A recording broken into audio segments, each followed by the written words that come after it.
নমস্কার, আপনারা দেখছেন খাস খবর টিভি। আমি আছি আপনাদের সঙ্গে।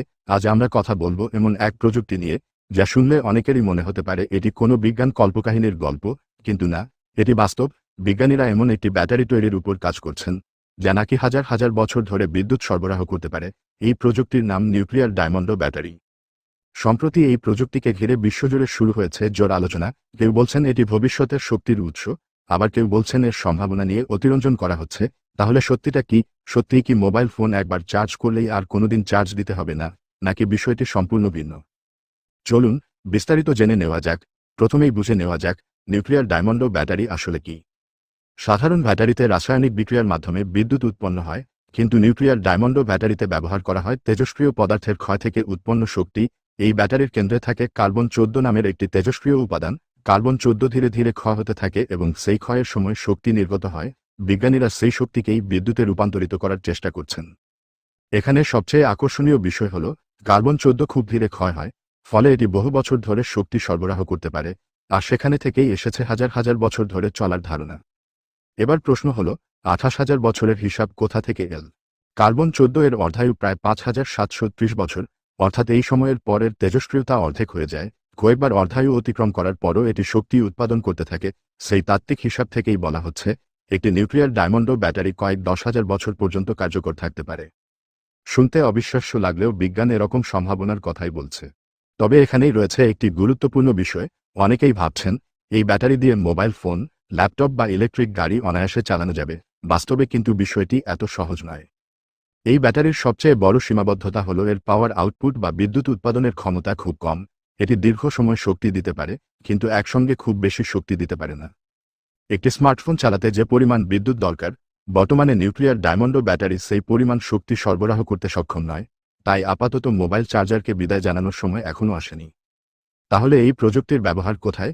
বিজ্ঞানীদের মতে, যেসব যন্ত্রপাতি দীর্ঘদিন ধরে কাজ করবে কিন্তু নিয়মিত ব্যাটারি পরিবর্তন করা সম্ভব নয়, সেখানে এই প্রযুক্তি বিপ্লব ঘটাতে পারে। ধরুন একজন রোগীর শরীরে একটি পেসমেকার বসানো হয়েছে। সাধারণ ব্যাটারি নির্দিষ্ট সময় পর বদলাতে হয়, কিন্তু যদি এমন একটি ব্যাটারি ব্যবহার করা যায় যা কয়েক দশক ধরে চলবে, তাহলে রোগীকে বারবার অস্ত্রোপচারের ঝুঁকি নিতে হবে না। এছাড়া মহাকাশ গবেষণায় এর বিশাল সম্ভাবনা রয়েছে। মহাকাশে পাঠানো স্যাটেলাইট বা গবেষণা যন্ত্রের ব্যাটারি বদলানো প্রায় অসম্ভব। সেখানে দীর্ঘস্থায়ী শক্তির উৎস হিসেবে নিউক্লিয়ার ডায়মন্ড ব্যাটারি অত্যন্ত কার্যকর হতে পারে।